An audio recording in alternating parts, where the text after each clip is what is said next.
नमस्कार मित्रांनो, मी प्रवीण. तर मित्रांनो, आज मी कोणत्याही पक्षाबद्दल किंवा कोणत्याही नेत्याच्या बाजूने बोलणार नाहीये.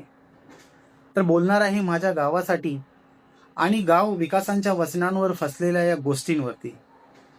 खेडेगावातील खुंटलेला विकास, निवडणुकीपूर्वी दिलेली आश्वासने आणि निवडणुकीनंतरचा पडलेला विसर हे वास्तव आजही बदललेलं नाहीये.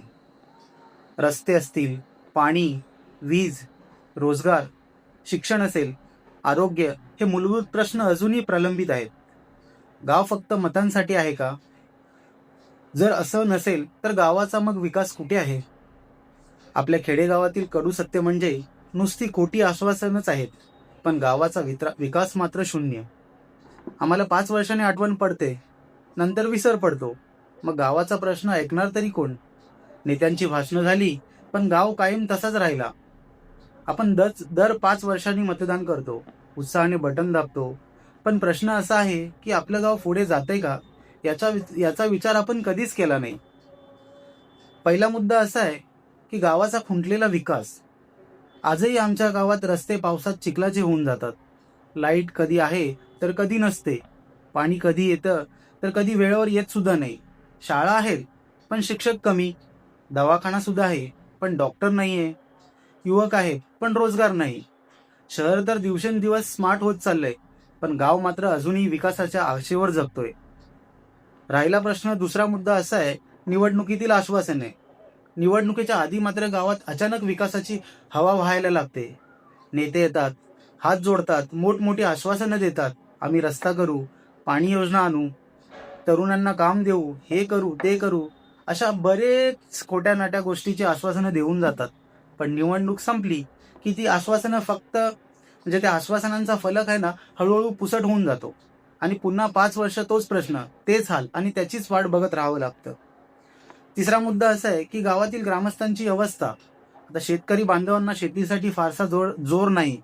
तरुण शहराकडे वळलेला, म्हातारे आई वडील गावात एकटे पडलेले आहेत.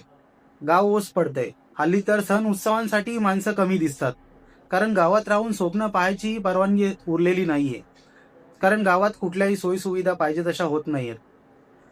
चौथा प्रश्न असा आहे की मला आता नेते लोक आणि कार्यकर्ते यांच्याबद्दल असे प्रश्न निर्माण झालेत की विकास फक्त आपणच म्हणजे भाषणातच असतो का? योजना कागदांवरच होतात का? खेडेगावाला विकास हा फक्त मतदानाच्याच वेळी दिसतो, असं का असेल? नेतृत्व म्हणजे फक्त जिंकणं नाही, नेतृत्व म्हणजे जबाबदाऱ्या सुद्धा आहेत ना. गरज आहे ती आता गावकऱ्यांनी जागा होण्याची, प्रश्न विचारण्याची आणि विकासासाठी एकत्र उभं राहण्याची. कारण कारण की जोपर्यंत आपण विचारत नाही तोपर्यंत कुणीच उत्तर देणार नाही. हे गाव आपलं आहे, हे गाव आपलं आहे, याचा विकासही आपणच करायचा आहे. हे आमदार खासदार काय किंवा कार्यकर्ते काय किंवा कुठल्या पक्षाचे समर्थक म्हणजे काय, हे मतदानाच्या वेळेस वाजणारं फक्त गाणं आहे. कारण बदल भाषणांनी नाही तर जागृत जनतेमुळे होणार आहे. बदलाची सुरुवात ही प्रश्न विचारण्यापासूनच होते. त्यामुळे चुकीला चूक आणि बरोबरला बरोबर बोलण्यातच खरा विकास आहे. फक्त कामापुरते राजकारण करणारे कधीच गावाचा विकास करणार नाहीत. हे फक्त स्वतःच भलं करणार. वास्तविकदृष्ट्या जर बघायला गेलात तर खरा विकास हा ग्रामपंचायतकडूनच होतो.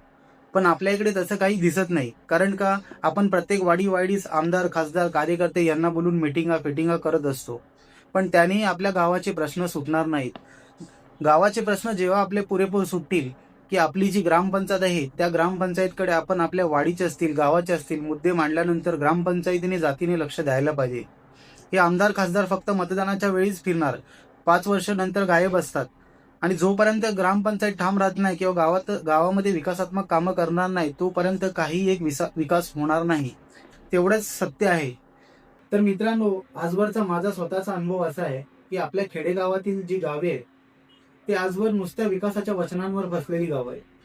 पण या व्हिडिओच्या मार्फत मी तुम्हाला सगळ्यांना सांगू इच्छितो किंवा मी एक अपेक्षा करतो की इथून पुढे तरी नक्कीच आपली गावं वाड्या वस्त्या ही विकासाच्या दृष्टिकोनातून चांगल्या सुधारतील आणि विकासात्मक कामं होतील. त्यात मग ग्रामपंचायतीचा जोर असो किंवा मग कुठल्या आमदार खासदारांचा जोर असो, पण एकंदरीत काय तर आपलं खेडेगाव सुद्धा सुधारलं पाहिजे, हीच मी या व्हिडिओ मार्फत अपेक्षा करतो.